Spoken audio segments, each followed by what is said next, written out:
Hello, friends. So I got the go ahead to get started. Today, we are going to have a fantastic conversation about the Fifth and Sixth Amendments and continue on with our conversation about the process of selective incorporation. And I'm going to talk to you a little bit about how to access stuff on my AP and prep us for our conversation tomorrow about the application of the 14th Amendment and the Equal Protection Clause. So let's get started. First of all, I do want to say while I'm sharing my screen that I know a lot of you, I'm kind of getting more of an uptick with stuff on Twitter. And I promise I will respond to every single person.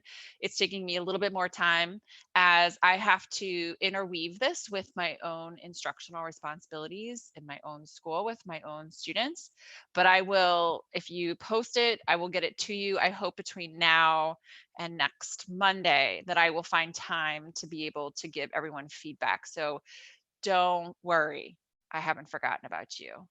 Don't you forget about me, right? Good song. Of course, you guys all know, love it, right? Love it. All right. So we have some options for you to do additional practice on the AP Live platform.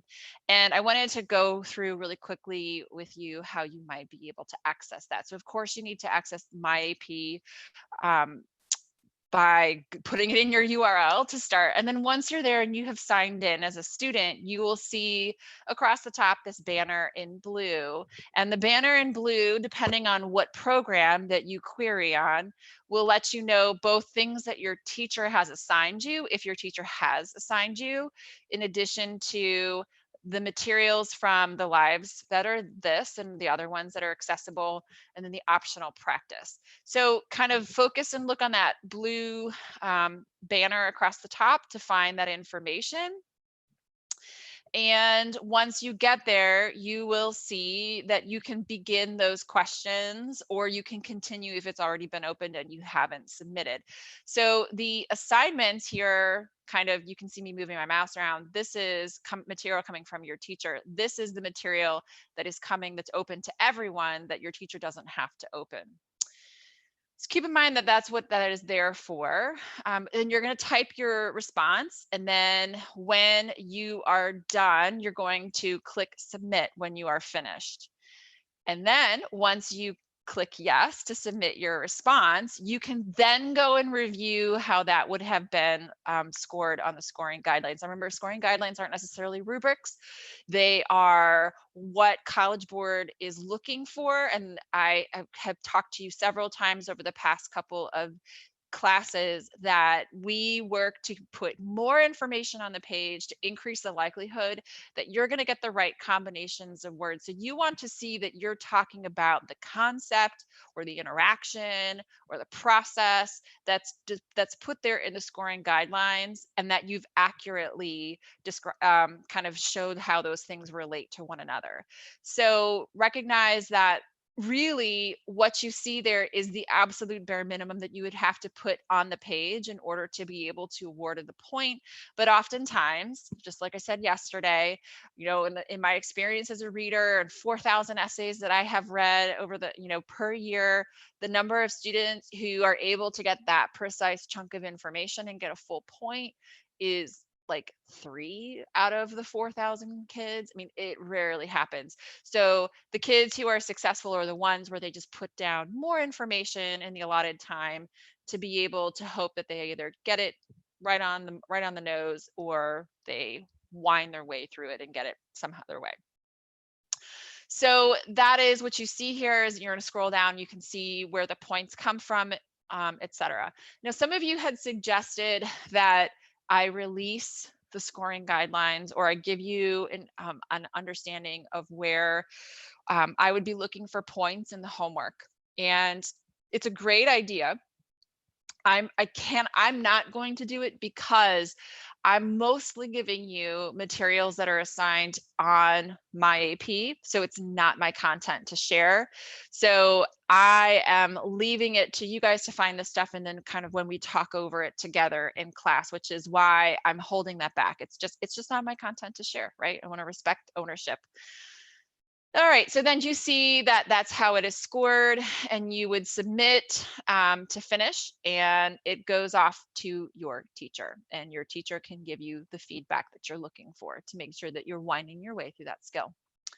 All right, minor factual error. It's been a couple of days. I called myself out on this, and I had a correction about what exactly goes into policing powers. I typically say health, safety, morals, and education, but general welfare is included in that, or I should say education is a part of general welfare. And yesterday I had brought that up because one of the prompts had asked about the policing powers of the states, and it was evident to me that people took that literally, that we were talking about police officers, and this was what I was referencing to, the larger cache of powers that are reserved to the states through the 10th Amendment. So that's a vocabulary word that's really important that, again, if you're struggling with, you should go back and just touch up on that. So Dan had a question for me that was much more geared towards process of the test for clarification on timing, as we are starting to roll out more information about what that virtual space will look like as we start testing on May 11th. So know that you will have 25 minutes. The argumentation rolls out first. You have 25 minutes. I would always recommend that you have a stopwatch, or you have like a watch next to you that is helping you track the minutes. And then you are going to, at the end of those 25 minutes, have an additional 5-minute window to upload your response. Either take a picture of a handwritten response or a typed response.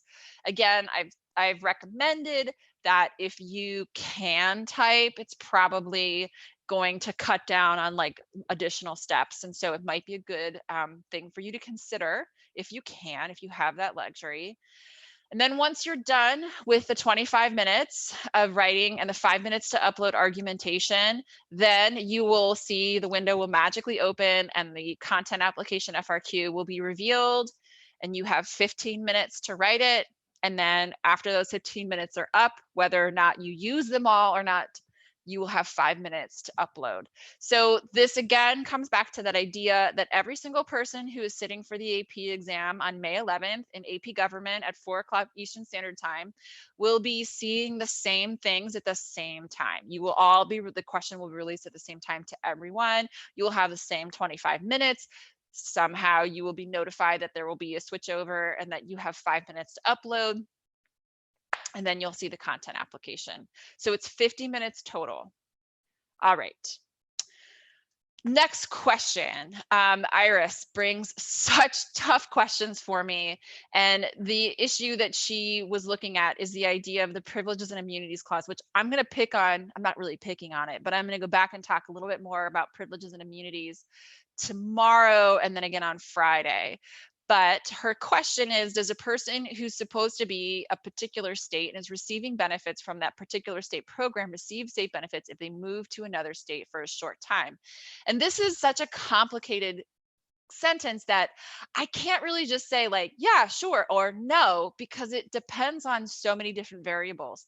Like, are they receiving federal, are you getting federal benefits? So if it's something like Social Security, that's given to recipients who are eligible age-wise, and for people who paid into the program as soon as you meet the eligibility age.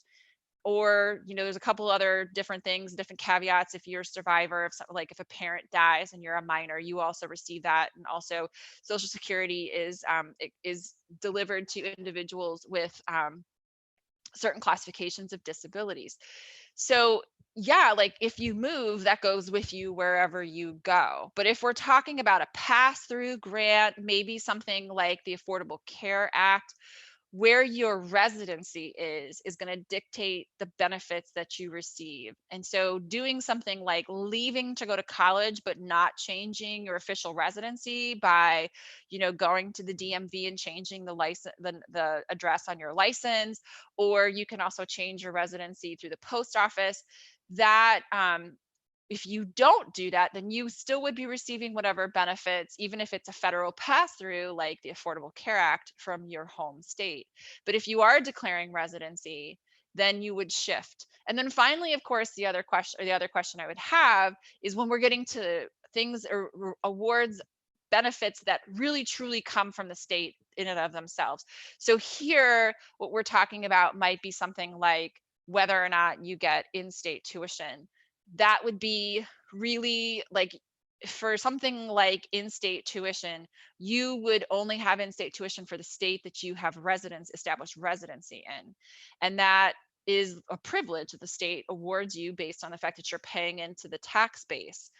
And it's really only going to allow you to have in-state tuition within that state. Now, there are some caveats to that have to do with military, and there's a couple other things, and there are some interstate compacts where they deal with trying to, have a cohesive tuition plan. And I mean, it gets complicated, right? There's a myriad of different ways in which we could look at that. But in essence, in general, if I were to generalize this, the privileges of the state are granted to people who've established residency of that state and are, generally speaking, only eligible once they are maintaining that residency. And depending on what it might be, it's not transferable. So if you have a fishing license or a hunting license in one state, generally speaking, I'm always going to say that because there's always going to be an exception to the rule. That's really only good within the geographic boundary of that state. Okay, so I mean, really unsatisfying answer. But again, it depends on where that money's coming from that you're asking for, and to how it's been legislated, right, is going to help us understand the answer. Okay. Here's our warm up. I'm going to start with our argumentation FRQ. And I always love when you guys are like, yay! I had a couple kids who were like, thank you for giving us an argumentation FRQ. Really? I mean, it's a first. It's a first. So I am going to be sharing my screen as soon as I can figure out where my screen is, because I've pulled two down. This is not the correct one. Come on, get with the program here. Give me a second while I fumble. Quick, look away. So while I'm trying to find my screen that has the information I'm looking for, what we are going to do, this is really driving me nuts. Let me go back to the question. Here's my question. I'm going to share that. I'm going to make sure that I've got my screen pulled up. It turned off on me. And I'm getting lots of just lovely little reminders that I'm not doing the right thing and that it's very mad at me. Great. I'm going to try it one more time. And if it doesn't work, then I'm going to jump away and just say, not today, friend. Okay, please work. Yay. Oh, things are working. Okay, so let's take a look at some student samples, shall we? So when I go through this, because it's been a minute since we have looked at argumentation FRQs, I want us to remember that we do not have to have a counter. It's not necessary, but I've advised you that if that's something that you are trained to do, now isn't the greatest time to walk away from it, right? It's just more effort that you're putting forward. It's helping you come up with a cleaner argument. It's asking you to restate the prompt so that you really understand it. But if you are like, I don't want to do that, then fine, right? But what I do love is that we have some critical language here. First of all, I see although, which tells me that this student is talking about their counter, right? So they're repeating the prompt, right? Was constitutional. They've taken their position. And then here is our turn signal that's giving the reasoning. And again, I'm going to reiterate something that a good friend of mine, Erin, just told me before I jumped on. We were talking about this, and she said, I really like that. So what's up, Erin? I really like that, I should say Miss Vels is her name. Her students will recognize her. That we talked about taking a risk, and that a thesis, you know that you have done a thesis when there is a risk involved because you're stating something that's not a fact, right? It is a position that is going to be informed by your development of evidence, and then what conclusions you draw from that or inferences that you take. So we see here, as soon as I see the word because, our little turn signal is blinking, that a student is taking a risk. by stating whatever follows, right? And it should be logical. So they're establishing that, yes, one might say it's constitutional because in the name of national security and the greater good, right? But, and again, do you know what I love here? Because I read a couple that where we're forgetting our kind of like superlatives or words that indicate that this is your real argument. So stronger argument, a more compelling position, the correct position, whatever it is, as soon as you make that statement, you're taking a risk, right? Is that the usage of wiretaps by the national government to collect metadata on the between is unconstitutional, right? Again, I know this is repetitive and it feels like we're just saying the same thing over again. But when we repeat, we're ensuring that our brain is thinking about the words as they appear in the order on the paper, which is super important. All right, so unconstitutional, again, turn signal. I'm taking a risk here. Look at my risk, because the government didn't obtain a warrant and the practice violated people's right to privacy. So beautiful, right? I know exactly where they are going to go. Something about the warrant and something about violating people's right to privacy. So let's go find our evidence. All right, I see the Fourth Amendment of the United States Constitution. I love it. Remember, would it be sufficient to just say the Fourth Amendment? You can't just name drop. You can't be like, my friend, the Fourth Amendment, quick, look over there. You have to show me where in the Fourth Amendment, even though the Fourth Amendment is short. I know it's short. But remember how I talked to you about we have to unpack some of it's like an unboxing ceremony because there's multiple different things that are embedded in there, which we're going to do today. You still need to show me where I need to look in that document to make a connection to whatever it is that you're about to argue. So this one does a nice job telling me where I'm looking, right? Search and seizure is unconstitutional. They're going to further elaborate. I see a lovely description. Unless an official has a proper warrant stating what they're looking for, they cannot conduct searches. Beautiful description, right? I know exactly what it is. So at this point, this individual has the A point, and I see a B1 and a B3 point. Remember those guys, right? This is our given. Why do they have the B1? They automatically, like I should say, so long as they present it and it connects to the prompt, it will also, or I should say, it connects to the prompt, it's also to the claim, it's also going to connect to the prompt. So if they get that B3, if it's there and it connects to A, they automatically get B1. It's a buy one, get one free deal. All right. However, following 9/11, this is exactly what the national government did, is they collected data about people's phone calls without having authorization to do so. So now we're turning and we're getting into some connection here, right? There's a little bit of an explanation that's dipping into their knowledge about 9/11. And actually, I would even make the argument that talking about 9/11 and what the government did is a little bit of some evidence, right? They're talking about a concrete date and time with discrete actions. It would be lovely if they were able to identify under what conditions, like the US Patriot Act is what we're looking at here, but they didn't, and I'm not going to cry about it because this is knowing where the rest of the essay goes. This is our spare tire. Okay, so back to it, action is not one of the exceptions because the national government cannot wiretap. This largely broadened the amount of people the national government was wiretapping. This is where we get into our explain, okay? Would have been innocent as a chance of finding a terrorist. So a warrant would have been required even if the name of national security.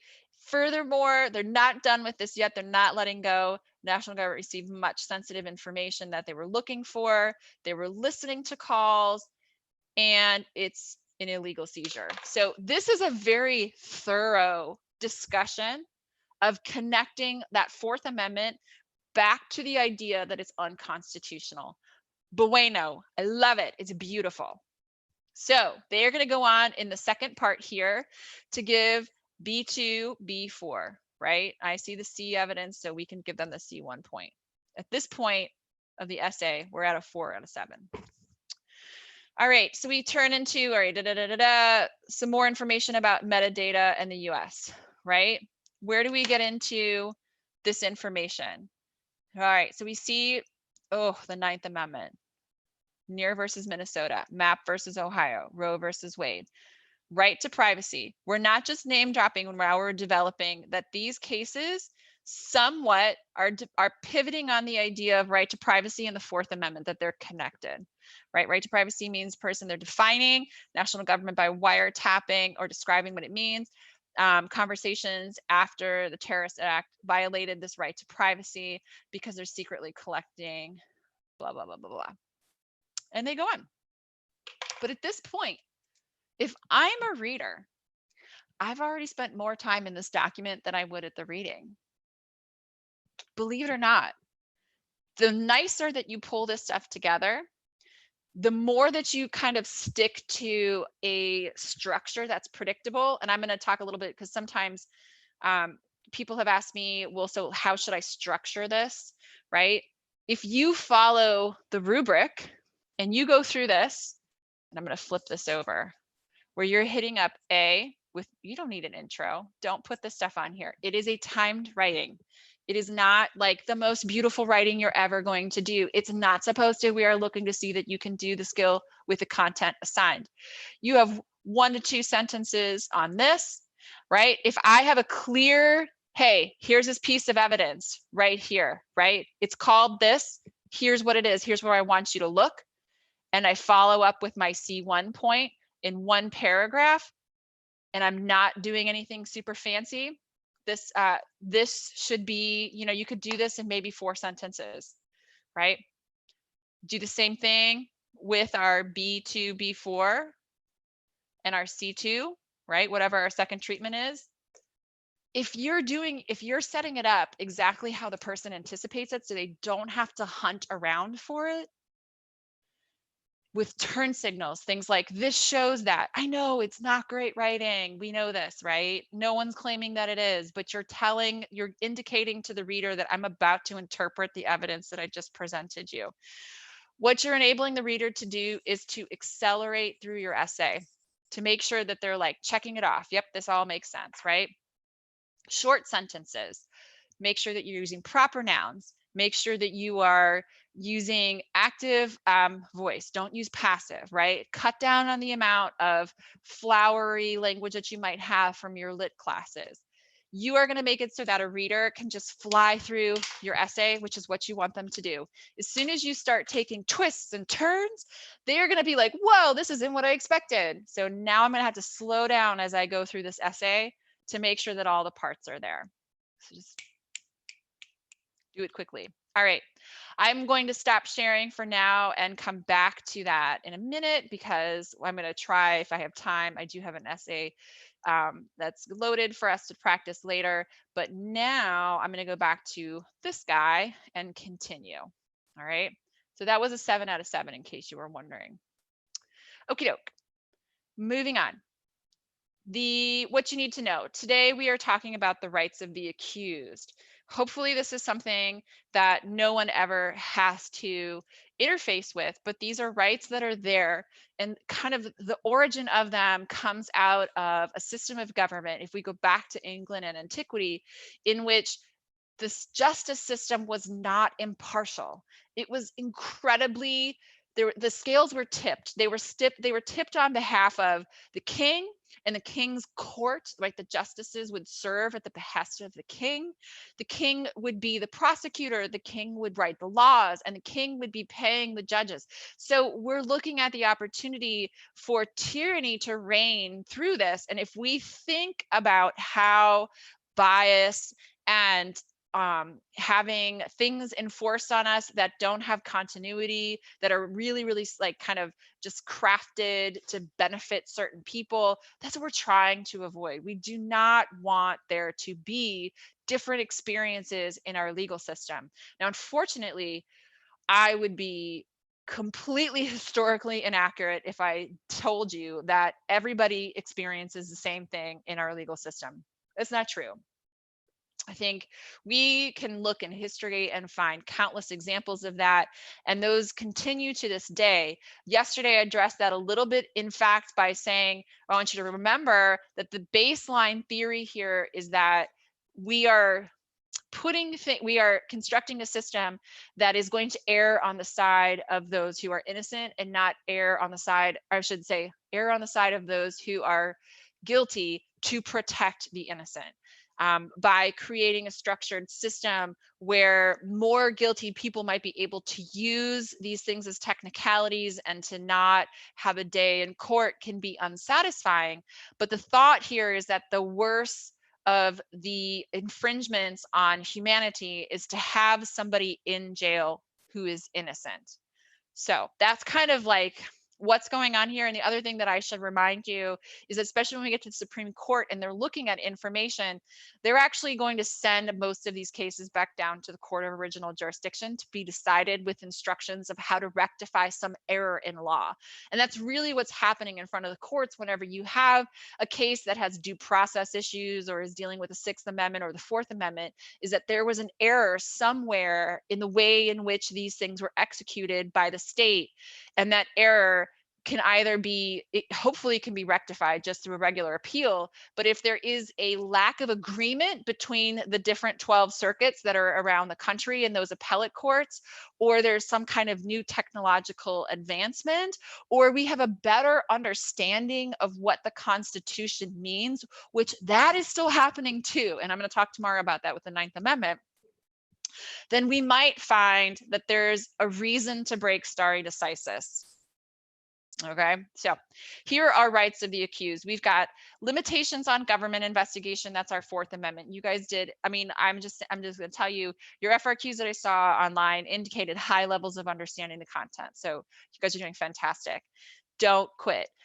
The next one, limitations on government authority in legal procedures. So we're talking about due process. We're talking about forcing people to self-incriminate. We're talking about uncompensated seizure of property. The next one is right to fair legal processes. So this has to do with choice of counsel, having an appointed counsel, having a conflict-free counsel, which, believe it or not, that's even been some amazing cases about situations in which the counsel assigned has a conflict of interest. Effective counsel, meaning that it's somebody who can actually do a really great job representing someone. The ability to represent oneself should one choose, going back to the question of whether or not the court can turn that away. And remember, we talked about under certain circumstances, a judge can deny a bench trial. Questioning and presenting witnesses on the behalf of the accused, and then a speedy and public trial. And the final one has to do with what we talked about yesterday, protection from unusual punishment, excessive fines, and excessive bail. That's our life, liberty, and property, our natural rights expressed through 3 different clauses. Yay, so much fun. All right, back to the Declaration for a minute. So it always comes back to our natural rights, right? Always comes back around to it, which is most eloquently positioned in American, what we call controversial. I mean, I don't know, I've had some pushback on calling it this, but it is something that Congress has done. It's organic law. It doesn't have the Declaration of Independence is not justiciable, which means that nobody can use it as evidence in court. You can't use it as a line of reasoning to help you argue something, because it's not law that is actioned, but it is the frame around our Constitution that helps us understand why the Constitution exists. And that is getting back to those theories of limited government and consent of the governed and all of these lovely things. And natural rights. Boop, there it is, right? We see it. So we've talked about this. And if we have to come back around to the Declaration of Independence, what does it have to do with the rights that are embedded in the Fifth and Sixth Amendment? So I want you to think of this guy, King John of England from 1215. You may kind of know a cultural adaptation of King John of England. If you've ever watched the movie from, I think it's the 1960s or 50s, one of the two, Robin Hood. Remember the animated Walt Disney classic Robin Hood with, you know, the snake and the kind of gaunt, emaciated looking lion who's King John, and the fox who's Robin Hood? That is an artistic adaptation of the actual true King John of England. King John of England was viewed as a tyrant. He had this very famous quote that said, "The law is in my mouth." And I think if we just kind of like glaze over that really quickly, we're like, oh, what's the big deal? But I want you to remember, At this point in time, King John was the legislature. King John was the was the chief executive, right? Whatever he said went. And King John was the judge.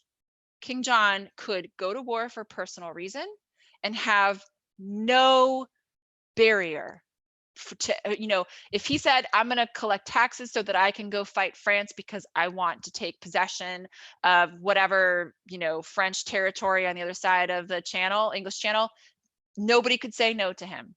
And this was the very kind of kernel of tyranny.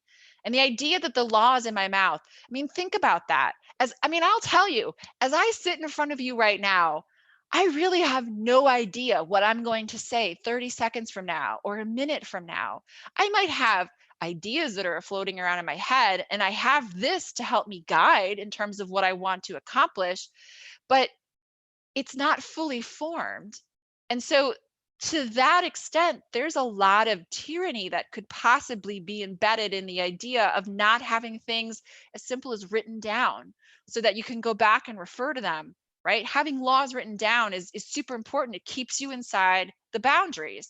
In addition to that, it's not in several people's mouths, it's in one person's mouth.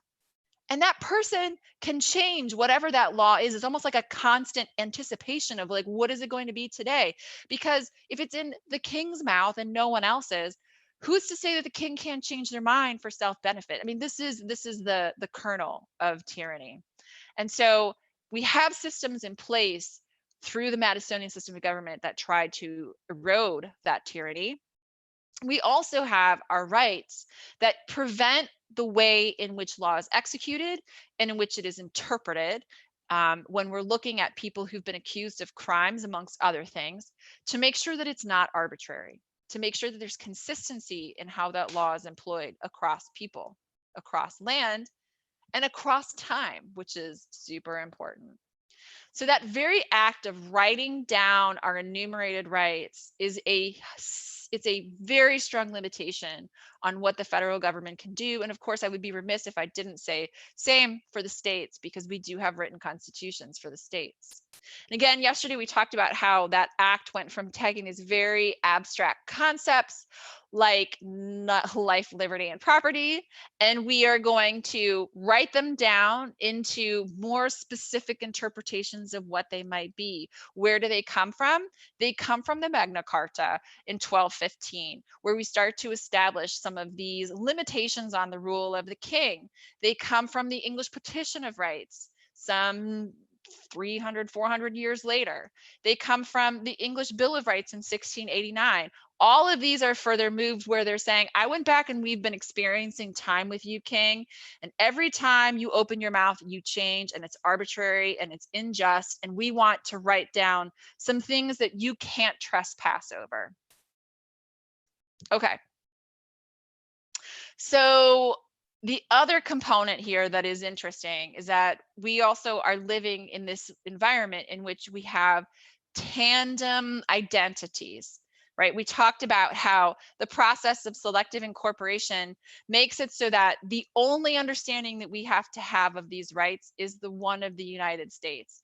Because previous to that, our understanding came from the individual states and each individual state's interpretations, and that made things, again, kind of unpredictable. So as we walk through this, I want you to keep in mind, buried in the back of your head, that there is going to be this inherent tension that's built into the system. At every step, as the state is told that they have to forfeit their local interpretation of what due process means, or what double jeopardy means, or whatever it might be, that we're creating a system that is going to frustrate the states. It's going to frustrate them. It's taking away sovereignty. All right, so this is our Fifth Amendment. I think we know it pretty well, probably the most important component being the due process of law, which we're going to talk about in a minute. But there's some other rights here that I'm going to talk about. And I want to put a caveat on here that this amendment is very much so about process and not about things or substance or material rights, right? Material rights to liberty, to freedom of speech, to freedom of press, to freedom of association, and so on and so forth. This, on the other hand, is very much so geared towards what happens to you as you are interacting with the state and you have been accused of doing something wrong, right? We know that the impetus is always on the state to prove that you've done something wrong, but there are things that the state cannot do in their quest to prove that the accused is guilty. So our first place is the grand jury indictment, and we think of the grand jury as it's both a sword and a shield. So it's a sword for the community, and we do see it in many states, but this is not a selectively incorporated right. And part of the reason has to do is what the grand jury is for. The grand jury is a process that precedes a trial in which you are going to have evidence submitted and someone's going to try to prove that you've done something wrong.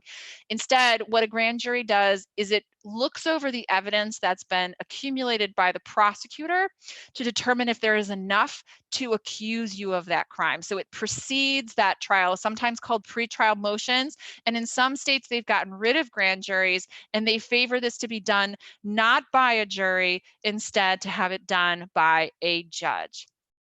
And so that sword is there so that the community can look over material. Like when you get an accusation or an indictment, it's at a lower threshold. It doesn't have to be beyond reasonable doubt. It's a probable likelihood. So I kind of look at it as like, you have to be 100% sure when someone is convicted that they did it. Whereas probable likelihood is like, you're mostly sure, right? Like there's just some weird stuff out there that means it's probably more likely than your neighbor. So, so it's a sword for the community, like I said, but it's also a shield because it prevents the king. It goes back to the idea that the king would indict people for doing stuff against him that he felt was wrong. And it was a way of short-circuiting that self-service through the courts. So we're the only nation that uses grand juries. They're used at the federal level. They're used in some states. I've actually sat on a grand jury for the state of Virginia. It's kind of crazy. It's just like not even the prosecuting attorney at the state level came in. It was the arresting officer came in and gave a rundown on all of the things that had happened. And we asked a couple questions. The whole process took like 10 minutes, right? Because again, like you're just saying there's a strong likelihood that the person did what they're accused of. And if we're talking about DUIs and drug busts, like if you have material on you, I mean, there's a pretty strong likelihood that you did what they said. So that is pretty much it for that grand jury. Just remember, it's not selectively incorporated. Double jeopardy, however, is. And what that allows us to have is a protection from being tried for the same crime multiple times. Right, so there are some caveats, like if there is a mistrial, meaning that you go through the process and there's some error in judgment, or the judge gets the materials back from the jury and the judge disagrees because of a technicality, then retrial can reoccur for the state, right? If they're like, oh, something went wrong here, which occasionally happens. Acquittals, right, and that is when someone has been declared not guilty, may not have a retrial. However, they can appeal court orders. So during that process is like the two sides are negotiating, like maybe I want to change a venue, or I want to strike out this piece of evidence, or I want to question, the whatever professionalism of one of your witnesses, whatever it might be. That order about the process of the trial and not the actual outcome is what can be appealed throughout a trial. So you will see on occasion that there will be appeals that are going like during the process of a trial, even if it ends in an acquittal. And then there's this other thing called the dual sovereignty doctrine, in which a person can be tried twice for the same crime if they are if they're taken to the federal government and then the state government, or vice versa. So there are laws on the books in which the federal government and the state government have the ability to reach. So think of murder, for instance. Just murder of a private citizen, that's going to go through a state trial. However, it's also a federal crime to kill somebody while they are acting as a employee of the federal government. So if one were killed who was, who was working as a post office person, or was, handing out Social Security benefits or Medicare benefits or whatever it might be, that person, that murder trial could go state or it could go federal. And oftentimes there's like a conversation that's had about that. There's some controversy around it. I say it's possibly dubious because of the concept of selective incorporation could mean that it's kind of not necessarily cool, but it hasn't been decided by the courts as of yet, and so it just kind of tends to be something where we don't have a clarification on what that really means when you get into those situations in which someone can be tried twice through dual sovereignty. All right, so then we get to the idea of pleading the fifth, which I know we all know it, right?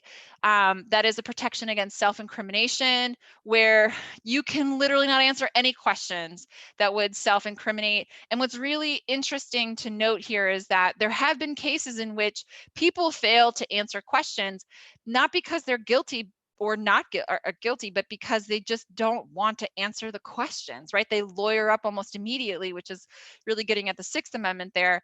But a lack of answering the question doesn't mean they're guilty, right? It just means that they are failing to answer that for that reason. And so we've had cases that have examined that. It can be applied to settings external to the court, like if you're being investigated by an employer and you want to not self-incriminate, there are situations in which it can be invoked, but you cannot invoke it for others. So when somebody is being questioned, you can't be standing outside and say, hey, I want to invoke the Fifth Amendment for that person who's being questioned by the cop. It has to be something that is done by the individual. It can even be invoked by witnesses who just don't want to answer questions, even if it's, on the stand, or when they're being questioned by the police to help produce evidence against the accused. And it can be incentivized that somebody kind of reverses that invocation through offering of immunity to cases. And so that brings us to the very famous case that almost everybody knows, which is Miranda versus Arizona. So think that if you listen to the case from Miranda versus Arizona, you'll see some of that semblance show through. So the prosecution may not use statements whether exculpatory or inculpatory. So exculpatory means that it is going to prove the person is not guilty. Inculpatory means that it's something that would prove that they were guilty. So stemming from custodial interrogation, that's when they're being held by the police to find out information. All right, so stemming from the custodial interrogation of the defendant, unless it demonstrates the use of procedural safeguards effective to secure the privilege against self-incrimination, as the procedural safeguards to be employed unless other fully effective means are devised to inform accused persons of their right to silence and to assure a continuous opportunity to exercise it, the following measures are required. Prior to any question, the person must be warned that he has a right to remain silent, that any statement he does make may be used as evidence against him, and that he has the right to the presence of an attorney, either retained or appointed. The defendant may waive effectuation of these rights, provided the waiver is made voluntarily, knowingly, and intelligently. If, however, he indicates in any manner at any stage of the process that he wishes to consult with an attorney before speaking, there can be no questioning. And so they continue. So this is from 1966. Again, it's the Warren Court. Some interesting thing here is it is supposed to protect against confessions made under duress, which is still it's still an issue. I'm a huge murderino. I love true crime. So I read all the time, unfortunately, about the specter of confessions made under duress, and this is supposed to protect against that. And that duress could be actual violence against the individual being questioned, but it can also extend to things like being forced to stay awake for long periods of time, et cetera, et cetera. The interesting thing here is that it is actually controversial. Some constitutional scholars believe that it is actually not something that is in the Constitution, and that it's a concept that comes from common law, which is a deeper emanation of our kind of more I should say more based on precedent. So it's something that we've traditionally arrived at through the previous court cases throughout the centuries, but it's not actually taken from common law as a practice, as a preferred practice, and put into the Constitution. So there are some people who contest the use of the right. And it also blends into the Sixth Amendment by allowing people to lawyer up. So there are some exceptions. If you voluntarily waive, you cannot, you can't take it back. It doesn't apply to deportation hearings, and there is an exception for public safety. All right, due process, very ancient right, goes all the way back to Magna Carta. We've talked quite a bit about this. Procedural is process-oriented. Substantive due process has to do with action, or I'm sorry, with actual like laws and how they're written, so on and so forth. These are material benefits, and for that reason, substantive due process is another concept that is debated in terms of whether or not it is a real thing, because some people say that if it's a benefit that you're receiving, if it's a material thing, it feels a lot like a privilege and immunity. But there's quick case law that prevents us from using privileges and immunities to give material benefits to individuals. Very complicated. We'll talk about it tomorrow. All right, so we use the 5th and 14th Amendment to reverse incorporate equal protection, so the federal government also has to hold on to that as well. So we've talked about this whole selective incorporation component. We've talked about procedural due process, right? That's like process oriented, material substances and substantive due process, privileges and immunities gift from the states, the material goods and services yet to be defined. Equal protection, we're going to talk a lot tomorrow about that, which is based on rhetorical tests to prove that the government has the right to limit somebody's ability to do something. And finally, takings clause, this has to do with the ability of the government to take property. It's called eminent domain. And the idea here is that the government can take property so long as it is used for public benefit and that individual is compensated. And this can include taking it outright, denying access to property, so on and so forth. And there are some really interesting cases under the takings clause that have to do with federal land, that have to do there's a case called City of New London versus Kelo, I think it is. It's a really, really interesting case that I'm running out of time, so I can't talk about. So too bad. Look it up on your own. All right, Sixth Amendment. So much fun. All about representation. Remember, this is about getting representation before the courts. So you have representation when you're voting, right? You get to vote for yourself. You're voting for someone to take office. They're representing you. We talked about what does that mean? Is it like they mirror you in kind of demographic information, life experiences, so on and so forth, or are they just there as a proxy? They know what your interests are, so on and so forth. Critical thing here is that you also have representation with juries, and juries are there to not only represent the interests of the community, but also to be someone from that community who is judging another person. So we should note that at its founding, this country did not have a full-time professional police force. They would have in localities magistrates who were kind of judges, kinds of police officers, and they would dispense with justice locally, and they would marshal individuals. They would deputize people when they needed to have a force that was there to do whatever. So the trials required of a jury of peers, which is supposed to represent both the community and the accused, and it was a way of preventing there from being arbitrary and bias.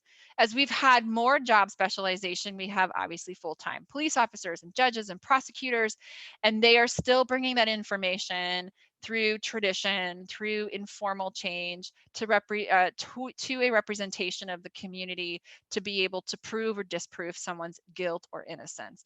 And again, this is incorporated. So there's basically 4 major components to this. The right of counsel, despite economic status, and that is Gideon v. Wainwright, which I'm going to talk about in a minute.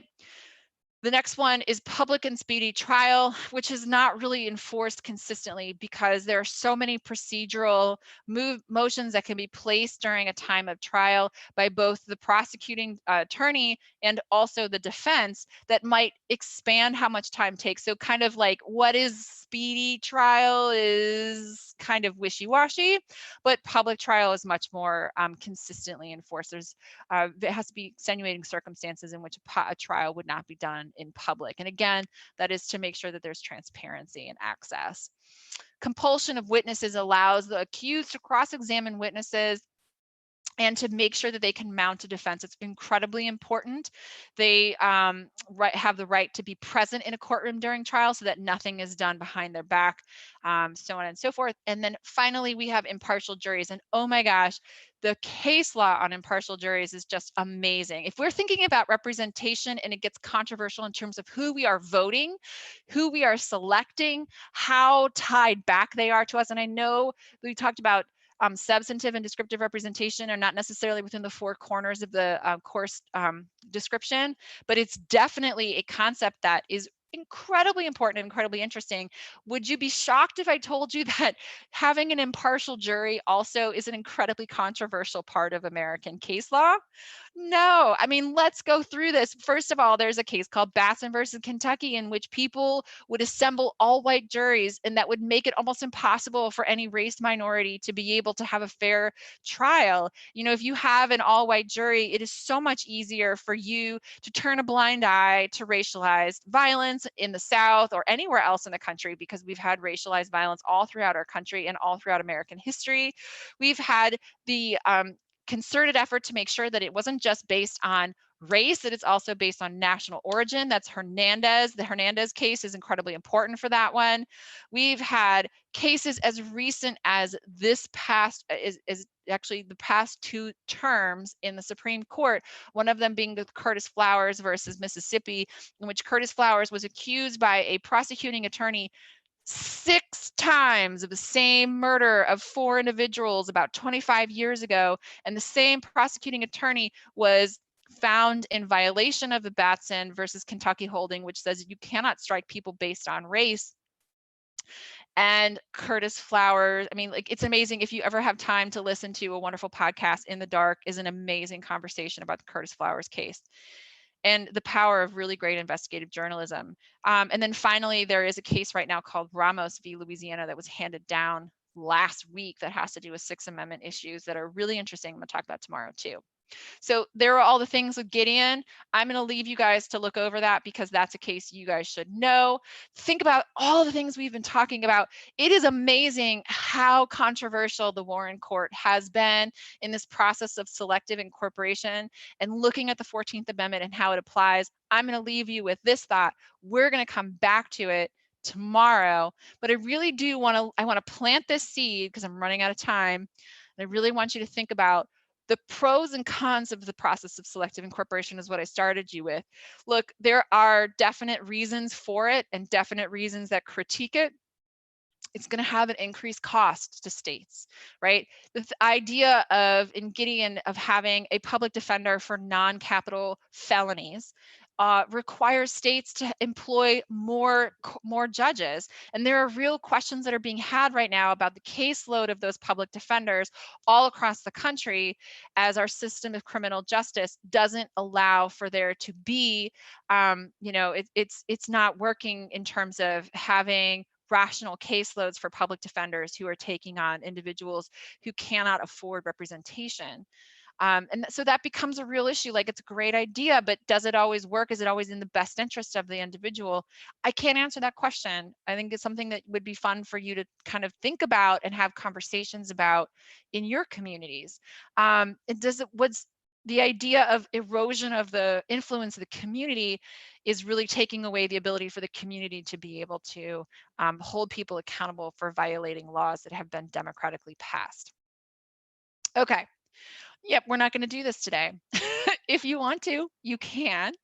I definitely know that tomorrow and Friday, I'm going to skip the practice because at this point, I feel like me doing stuff in front of you isn't as beneficial as you tackling stuff. So know that I'm going to be walking away from that. Here are our questions. The Miranda warning represents an attempt to protect criminals against, pause it, and come back. Unfair police interrogation. And in Gideon, the Supreme Court ruled that the Sixth Amendment right to counsel is major crimes under state laws. So here's all the things we did today. We ran through the Fifth and Sixth Amendment.